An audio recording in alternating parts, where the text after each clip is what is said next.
안녕하세요. 여러분이 직접 보내주신 자료죠. 포천시 6월 첫째 주 업무 계획. 내용이 정말 많습니다. 네, 정말 방대한데요. 오늘은 이 계획들을 보면서 포천시가 큰 그림을 어떻게 그리고 있는지, 또 시민들의 일상과는 어떻게 연결되는지 그 핵심을 좀 파헤쳐보려고 합니다. 네, 좋습니다. 계획들을 쭉 훑어보면 뭐랄까 도시의 미래 성장 동력을 만드는 일하고 또 지금 당장 시민들의 삶의 질을 높이는 일, 이 두 가지 축이 보이는 것 같아요. 아, 성장과 삶의 질이군요. 네.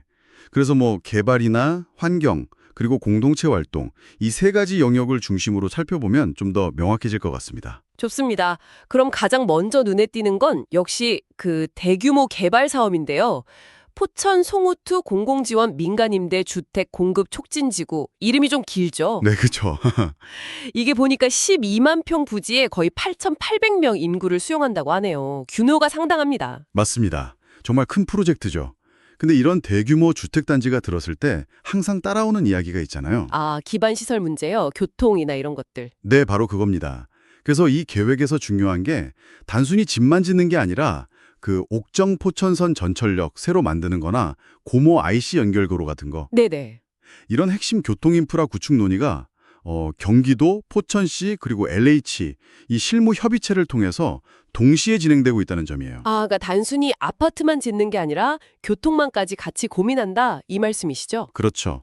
물론 뭐 실제 입주 시기랑 인프라 완공 시점 이 사이에 간격을 줄이는 게 제일 중요하겠지만요.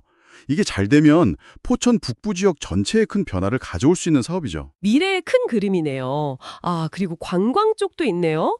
포천 힐마루 관광레저 조성 사업 이것도 계속 진행 중이고요. 네, 그것도 꾸준히 추진 중인 사업입니다. 자, 그럼 이런 미래를 위한 큰 투자 말고 지금 당장 시민들이 좀 체감할 수 있는 변화는 어떤 게 있을까요?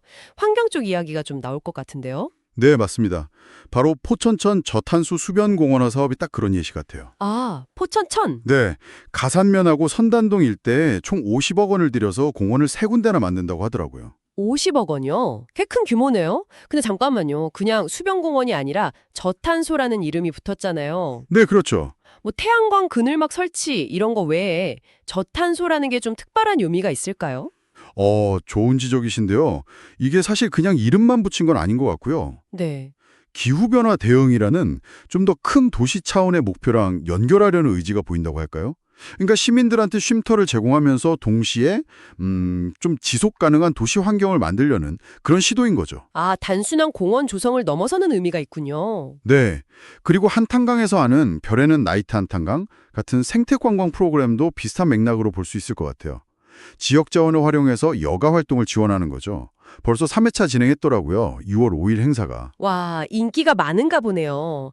자연 친화적인 공간뿐만 아니라 지역사회 활동도 꽤 활발한 것 같아요. 네네.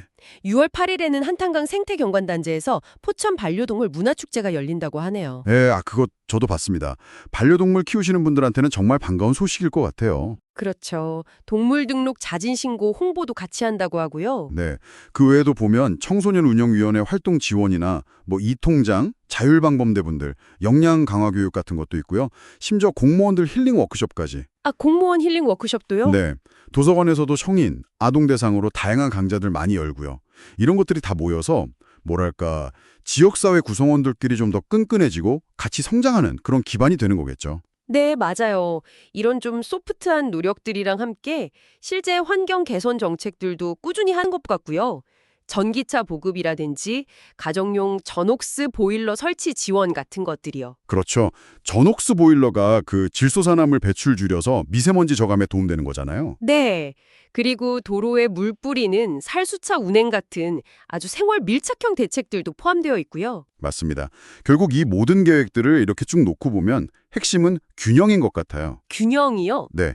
대규모 도시개발이라는 성장 동력도 챙기면서 동시에 환경 보존도 신경 쓰고 또 시민들의 일상적인 삶의 질 향상이라는 가치, 이 사이에서 포천시가 나름의 길을 찾아가려는 모습이 보입니다. 와, 오늘 이렇게 포천시의 6월 첫째 주 계획들을 쭉 훑어보니까요.